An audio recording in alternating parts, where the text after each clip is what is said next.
नमस्कार, स्वागत है आप सभी का। आपके साथ मैं हूँ मेघा कौशल और लोकसभा चुनाव की हर अपडेट, हर कहानी, हर किस्सा आप तक पहुँचाने की कोशिश मैं करूँगी।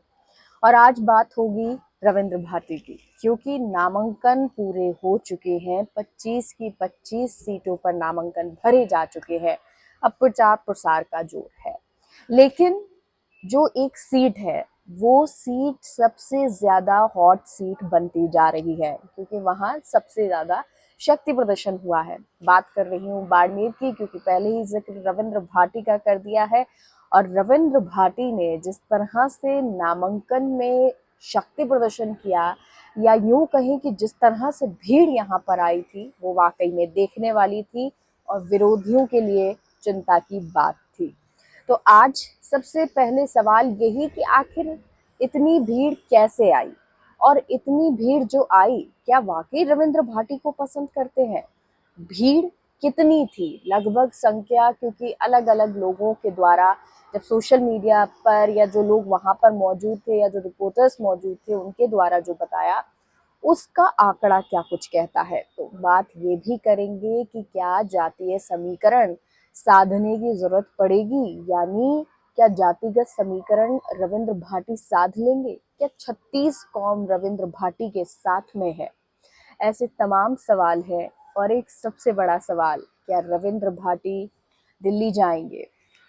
खैर, इन सब सवालों के जवाब जानेंगे। और सबसे पहले बात कर लेते हैं नामांकन सभा की।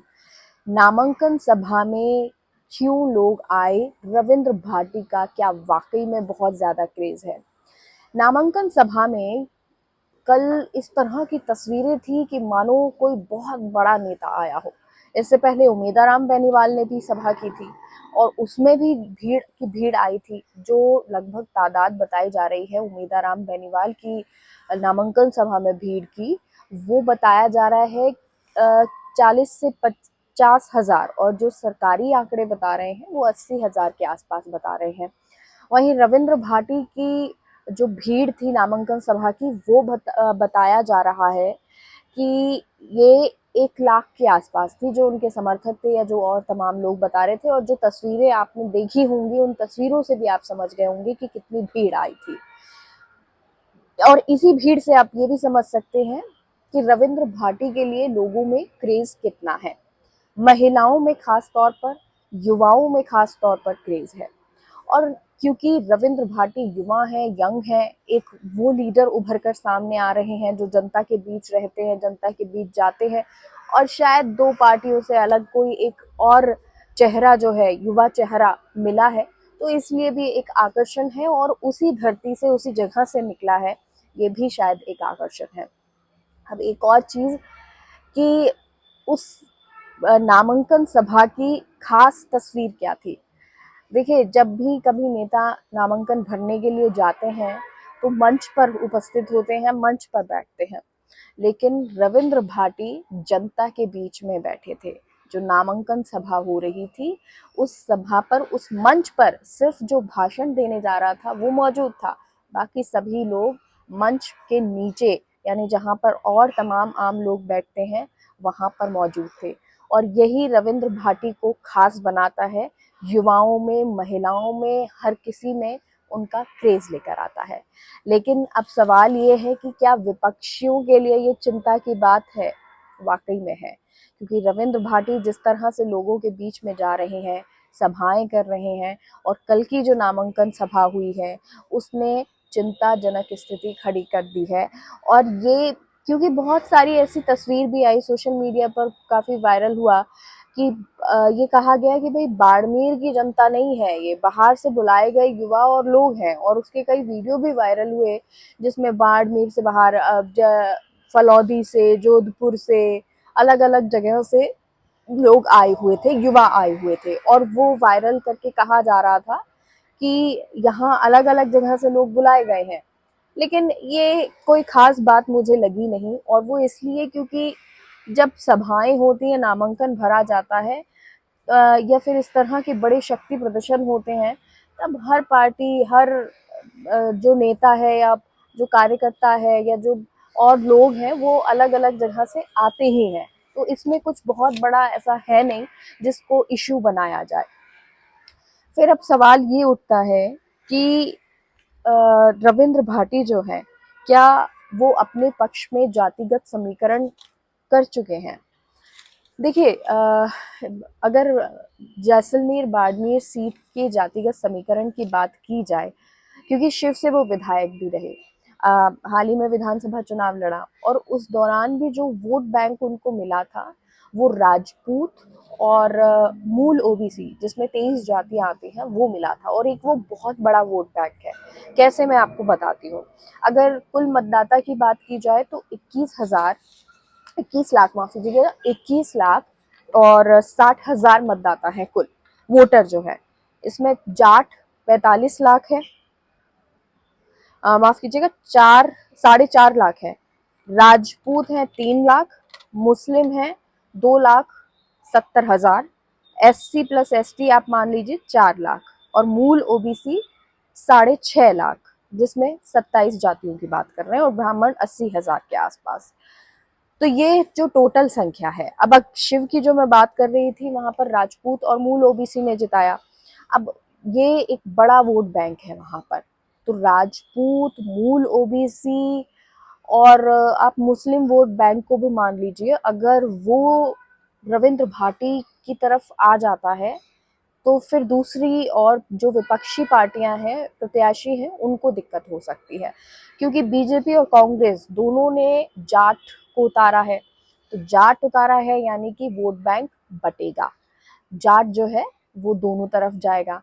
राजपूत उतारा नहीं गया, इसलिए बीजेपी से थोड़ी नाराजगी राजपूतों की है, लेकिन शायद उसको अब मैनेज कर लिया जाएगा, डैमेज कंट्रोल कर लिया जाएगा, क्योंकि बीजेपी जब अमित शाह आए थे, फीडबैक नेगेटिव मिला था, तो उसके बाद उन्होंने इसे डैमेज कंट्रोल करने के लिए कह दिया था कि इस सीट पर फोकस करना होगा, और शायद अब उस पर फोकस किया जा रहा हो। जो जिला अध्यक्ष हो या तमाम पदाधिकारी हो, कार्यकर्ता हो, उनको कार्य टास्क दे दिए गए होंगे और इस पर कार्य चल रहा होगा, तो राजपूतों को भी मना लिया जाएगा। लेकिन अब बात होती है मुस्लिम की।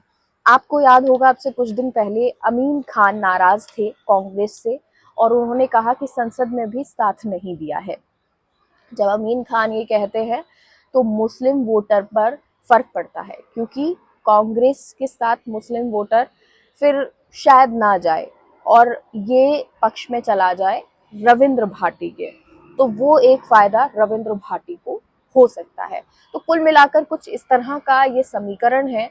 अगर रविंद्र भाटी की जो सभाएं हो रही हैं, रैलियां हो रही हैं, उसमें अगर इस तरह की भीड़ आ रही है, युवा महिला पसंद कर रहे हैं, तो ये रविंद्र भाटी के लिए एक अच्छा मौका, या कहें कि एक अच्छा वोट बैंक साबित हो सकता है। लेकिन वहीं दूसरी पार्टियों के लिए इन सबको लुभाना बहुत जरूरी है। देखिए, युवा हैं तो लोगों में क्रेज भी रहता है और उम्मीदें भी होती हैं। जब पहली बार का कोई अपने बीच में से कोई नेता बनने जाता है, तो लगता है कि हाँ, शायद हमारे लिए कुछ करेगा, और पहला मौका हर कोई देना चाहता है। लेकिन क्या बीजेपी इतनी आसानी से ये सीट जाने देगी? ऐसा तो नहीं है। बीजेपी इतनी आसानी से इस सीट को नहीं जाने देगी। अभी तक जो हुआ सो हुआ, लेकिन अभी भी वक्त है, और उस वक्त को बीजेपी पूरी तरह से भुनाने की कोशिश करेगी। वहीं उमेदाराम बेनीवाल, वो भी कोशिश ये कर रहे हैं, या कांग्रेस भी जो है वो भी एकजुटता दिखाने की कोशिश कर रही है। अब इस एकजुटता का कितना फायदा होगा, क्या कई जो रिपोर्ट्स मैंने पढ़ी, और उस रिपोर्ट्स में जो पत्रकार हैं, वरिष्ठ पत्रकार, वो लोग यही कह रहे हैं कि इस बार अगर मुकाबला होता है तो वो रविंद्र भाटी और उमेदाराम बेनीवाल के बीच हो सकता है। कैलाश चौधरी अभी उस रेस से थोड़ा सा बाहर है, और इसलिए अमित शाह उस सीट पर फोकस भी करते हैं। लेकिन अगर अमित शाह फोकस करते हैं तो फिर कैलाश चौधरी या फिर उस सीट पर अब तेजी से प्रचार प्रसार भी शुरू होगा। अब वो आने वाला वक्त बताएगा कि उस प्रचार प्रसार का कितना इम्पैक्ट नजर आने वाला है, और क्या उस इम्पैक्ट से बीजेपी एक बार फिर से रेस में आएगी और कड़ी टक्कर देखने को मिलेगी। ये अब आप बताएंगे या आने वाला वक्त बताएगा। फिलहाल आज बाड़मेर सीट का ये समीकरण, बाड़मेर सीट जो देखिए पहले क्योंकि और बहुत सारी सीटें थी जिनको हॉट सीट कहा जा रहा था, लेकिन उन सबको पीछे छोड़ते हुए बाड़मेर सबसे बड़ी हॉट सीट बन गई है, ये तो हम सबको मानना पड़ेगा। और उसी पर सबसे ज्यादा रोचक मुकाबला भी होने वाला है, क्योंकि अब बीजेपी भी यहाँ जी तोड़ मेहनत करेगी, कांग्रेस उमेदाराम बेनीवाल मेहनत करेंगे और रविंद्र भाटी तो मेहनत कर ही रहे हैं, जिसकी तस्वीरें सोशल मीडिया पर नजर आ रही हैं। एक और चीज देखिए जो नजर आती है कि हो सकता है कि रविंद्र भाटी को कहीं जीत ना भी मिले और हो सकता है कि वो दिल्ली ना भी जाए, लेकिन जिस तरह की जी तोड़ मेहनत वो कर रहे हैं, जिस तरह से अब वो हर किसी की नज़र में आ चुके हैं, जिस तरह की मेहनत वो हो रही है, वो वाकई में देखने लायक है और वो बहुत कुछ कहती है। अब एक और फलौदी सट्टा बाजार का जिक्र कर लूँ, फलौदी सट्टा बाजार के हिसाब से तो रविंद्र भाटी जीत रहे हैं, तो रविंद्र भाटी अगर फलौदी सट्टा बाजार के हिसाब से जीत रहे हैं तो फिर एक प्लस पॉइंट उनके लिए हो गया है। बहरहाल देखना होगा क्या कुछ होता है। जीत के लिए बीजेपी क्या करती है, कांग्रेस क्या करती है और रविंद्र भाटी अभी और कितना दमखम दिखाते हैं। आज के लिए इतना ही, और अगर आपको ये वीडियो पसंद आया तो लाइक कीजिए, सब्सक्राइब कीजिए। Thank you so much. नमस्कार, राम राम साहब।